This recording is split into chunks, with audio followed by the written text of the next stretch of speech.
तुम्ही पाहत आहात MCN न्यूज मराठी। बुलढाणा जिल्ह्याच्या जळगाव जामोद तालुक्यातील 9 ग्रामपंचायतींमधील रिक्त सरपंच व सदस्य पदांसाठी पोटनिवडणुकीचा कार्यक्रम राज्य निवडणूक आयोगाकडून जाहीर करण्यात आला आहे। तालुक्यातील 9 ग्रामपंचायतमधील रिक्त झालेल्या एका सरपंच पदासाठी तर 19 ग्रामपंचायत सदस्यांसाठी पोटनिवडणूक होत असून त्यामध्ये भिंगार येथे सरपंच पदासाठी तर 4 ग्रामपंचायत सदस्यांसाठी तसेच कुवरदेव 6, मडाखेड खुर्द, मांडवा, माहुली, गोळेगाव खुर्द, निंभोरा बुद्रुक, जामोद प्रत्येकी 1 आणि मडाखेड बुद्रुक 3 ग्रामपंचायत सदस्यांसाठी ही पोटनिवडणूक होणार आहे। त्यासाठी 7 ते 13 एप्रिल 2026 दरम्यान नामनिर्देशन अर्ज दाखल करता येणार असून अर्जाची छाननी 15 एप्रिल 2026 ला होणार आहे। अर्ज माघार घेण्याची अंतिम तारीख 17 एप्रिल 2026 असून 28 एप्रिल 2026 रोजी मतदान प्रक्रिया पार पडणार आहे।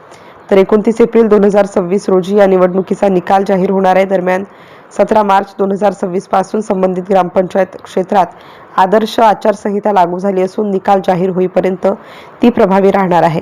आचारसंहितेचे काटेकोर पालन करण्याचे आवाहन जळगाव जामोदचे तहसीलदार तथा निवडणूक निर्णय अधिकारी पवन पाटील यांनी केले आहे। लोकशाही प्रक्रियेत सक्रिय सहभाग नोंदवा असे आवाहन निवडणूक निर्णय अधिकारी यांनी केले आहे। MCN न्यूज मराठीकरिता संपादक राजीव वाढे, जळगाव।